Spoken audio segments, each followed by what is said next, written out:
आ गए फिर हाथ झुलाते। आज भी मुझे भूखे पेट ही सोना पड़ेगा। मेरी तो किस्मत ही फूट गई इस घर में जन्म लेने के बाद। न जाने कौन सी घड़ी में भगवान ने मुझे इस घर में पैदा कर दिया था। इस घर में जब से जन्म लिया है तब से कभी ढंग का खाना नसीब नहीं हुआ है। तेरे बच्चे नहीं जो इस तरह से तू उनसे बात कर रहा है।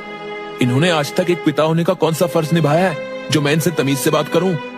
अपने बेटे की ऐसी बातें सुनकर दीनदयाल बहुत दुखी हो जाता है। उसकी आंखों में आंसू आ जाते हैं। वो अपने आंसू छिपाते हुए अपने छोटे बेटे राघव को लेकर लेट जाता है। हर रोज अभिमन्यु अपने पिता को भला बुरा कहता, लेकिन उसके पिता उसे कभी कुछ नहीं कहते। कुछ सालों बाद अभिमन्यु और राघव अब बड़े हो चुके होते हैं और वे अपने पिता की तरह ही भिक्षा मांगकर अपना गुजर बसर करना शुरू कर देते हैं। लेकिन उनसे उनका गुजारा बहुत मुश्किल से हो पाता था। एक दिन, राघव चल, हम आज दूर कहीं भिक्षा मांगने चलते हैं। यहाँ तो हमें कोई कुछ देता नहीं है। नहीं भैया, ज्यादा दूर नहीं जाते वरना तक्षक आ जाएगा। चल जल्दी आ जाएंगे। और ये तक्षक वक्षक कुछ नहीं होता।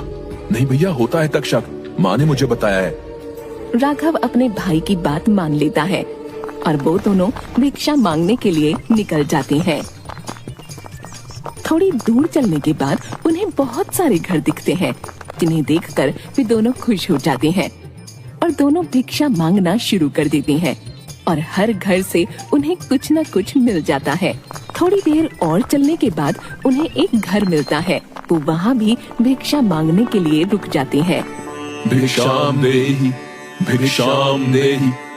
तभी उनकी आवाज सुनकर एक बूढ़ी औरत घर से बाहर आती है और कहती है, अरे तुम तो एक ब्राह्मण हो, तो मैं तुम्हें ऐसे खाली हाथ नहीं भेज सकती। तुम अंदर आ जाओ, मेरे पति आते ही होंगे। अभिमन्यु और राघव दोनों घर के अंदर चले जाते हैं और घर को देखने लगते हैं। तभी उन्हें कोने में रखी तस्वीर दिखती है। तस्वीर को देखते ही राघव बोलता है, ये कौन है? ये तक्षक है। तक्षक की वजह से ही देवी देवताओं का प्रकोप बारिश बनकर चूड़ामणि गांव पर बरस रहा है।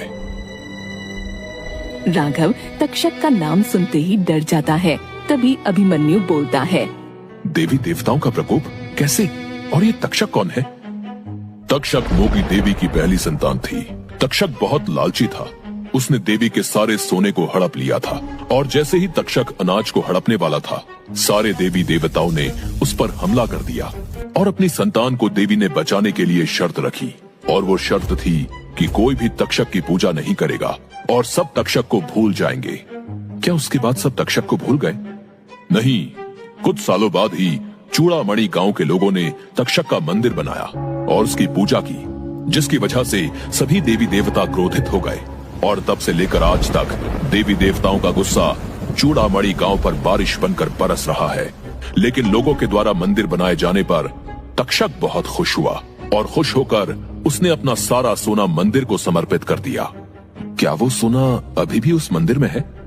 हाँ, ऐसा कहा तो जाता है कि उस सोने को पाने के लालच में कई लोग वहां गए लेकिन वापस नहीं आए। राघव उस आदमी की बात सुनकर बहुत डर गया था और डरते हुए वह अपने भाई से कहता है, भैया चलो यहाँ से, मुझे बहुत डर लग रहा है। डर मत पागल, यहाँ थोड़े ये तक्षक, अभी चल रहे हैं घर। दोनों भाई घर आने लगते हैं।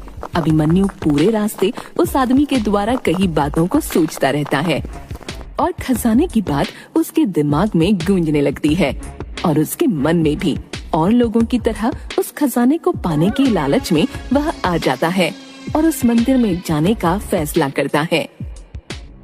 अगले दिन वो बिना किसी को बताए उस मंदिर की ओर चला जाता है। तभी राघव अभिमन्यु को रोकता है। भैया आप कहाँ जा रहे हैं? मैं तक्षक से मिलने जा रहा हूँ, चलेगा? नहीं भैया, वहाँ मत जाइए, वहाँ जाना ठीक नहीं है। तुझे जाना है तो जा, लेकिन मैं तो आज खजाना लेकर ही आऊंगा। नहीं भैया, मैं अकेले आपको छोड़कर कहीं नहीं जाऊंगा। आप चाहे गलत करो या सही, मैं हमेशा आपके साथ रहूंगा और हमेशा आपका साथ दूंगा। दोनों मंदिर पहुंचते हैं। वहाँ आज भी बहुत तेज बारिश हो रही थी और बिजली कड़क रही थी। हर रोज की तरह राघव अपने भाई को समझाने की बहुत कोशिश करता है, लेकिन वो नहीं मानता।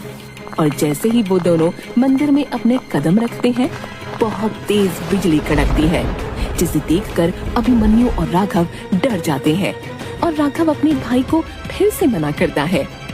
भैया मत जाइए, देखो कितनी तेज बिजली कड़क रही है। तुझे चलना है तो चल, मेरा दिमाग मत खराब कर। राघव अपने भाई को अकेला नहीं छोड़ना चाहता था, इसलिए वो उसके साथ चला जाता है।